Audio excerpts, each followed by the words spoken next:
পুরান ঢাকার মাঝখানে এমন একটি জায়গা আছে যেখানে ৩৮০ বছরেরও বেশি ইতিহাস আজও জীবন্ত।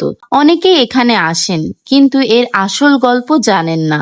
আজ আমরা ঢুকে পড়েছি সেই রহস্যময় ও ঐতিহাসিক হোসেনি দালানে। শেষ পর্যন্ত দেখুন, কারণ এমন কিছু তথ্য জানাবো যা হয়তো আগে কখনো শোনেননি। আসসালামু আলাইকুম, hello everyone, this is me Samia Yasmin from my page. আশা করি সবাই ভালো আছেন, সুস্থ আছেন এবং আমাকে তো দোয়ায় মনে অবশ্যই রেখেছেন। এদিন আমরা ঘুরতে এসেছিলাম পুরান ঢাকার ঐতিহাসিক হোসেনি দালানে। চলুন এর ইতিহাস, সৌন্দর্য এবং গুরুত্ব কাছ থেকে দেখে আসি। হোসেনি দালান নির্মিত হয় মুঘল আমলে ১৬৪২ সালের দিকে। এটি বাংলাদেশের শিয়া মুসলিমদের অন্যতম গুরুত্বপূর্ণ ধর্মীয় স্থাপনা। প্রতি বছর মহরম উপলক্ষে এখানে শোকানুষ্ঠান ও তাজিয়া মিছিল অনুষ্ঠিত হয়, যেখানে হাজার হাজার মানুষ অংশ নেয়। শুধু ধর্মীয় গুরুত্বই নয়, এটি পুরান ঢাকার ইতিহাস ও ঐতিহ্যের একটি গুরুত্বপূর্ণ অংশ। দেখুন, ভবনটি সাদা রং, সুন্দর খিলান, পুরনো নকশা আর সামনের পুকুর সব মিলে জায়গাটি অসাধারণ লাগে। এখানকার পরিবেশ খুবই শান্ত, চারপাশে ইতিহাসের একটি আলাদা অনুভূতি কাজ করে। আপনি যদি ছবি তুলতে ভালোবাসেন বা পুরনো স্থাপত্য দেখতে পছন্দ করেন, তাহলে এই জায়গাটি অবশ্যই আপনার ভালো লাগবে। একটি মজার তথ্য হলো, হোসেনি দালান বহুবার সংস্কার করা হয়েছে, কিন্তু এর ঐতিহাসিক সৌন্দর্য এখনো ধরে রাখা হয়েছে। দেশি বিদেশি অনেক পর্যটকও এই জায়গাটি দেখতে আসে। তাই পুরান ঢাকা ভ্রমণে এলে হোসেনি দালান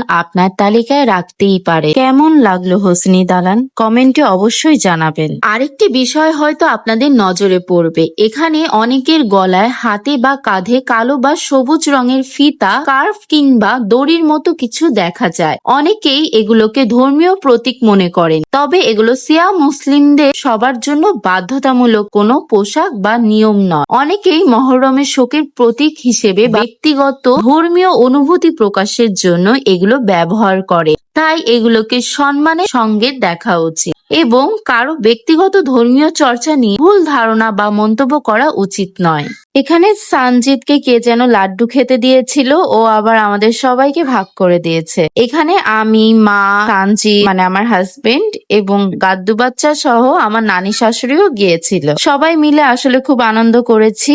এই দৃশ্য, অনুভূতি সবকিছু নিজেদের মধ্যে লালন করেছি এবং সত্যি বলতে আমরা সবাই আসলে খুবই উপভোগ্য একটি সময় পার করেছি। আমি কিন্তু এই প্রথম হোসেনি দালানে এসেছি, আমার কাছে কিন্তু খুবই ভালো লেগেছে। এখানে অনেক ধরনের মানুষ আসে এবং এখানে যে সৌন্দর্য আপনাকে মুগ্ধ করতে বাধ্য হবে। আমার কাছে ঘুরে তো অসাধারণ লেগেছে। আপনাদের কাছে কেমন লেগেছে অবশ্যই জানাবেন। আপনারা এখানে এসেছেন কিনা সেটাও কিন্তু জানাতে পারেন, আর আসলে আপনাদেরও কি অনুভূতি হয়েছে সেটাও জানাতে কিন্তু ভুলবেন না। আমার গাদ্দু বাচ্চাকে নিয়ে এসেছি। গাদ্দু বাচ্চা তো শুরুতে ঘুমাচ্ছিল, কিন্তু পরে যখন সিরহান উঠেছে তখন কিন্তু ও দেখে অনেক খুশি হয়ে গিয়েছিল। আমার কাছে পুরো পরিবেশটাই আর কি অনেক জমজমাট লেগেছে। এত মানুষ আর এত মানুষের ভিড়, মানে সবাই কিন্তু এই দালান দেখতেই আসে।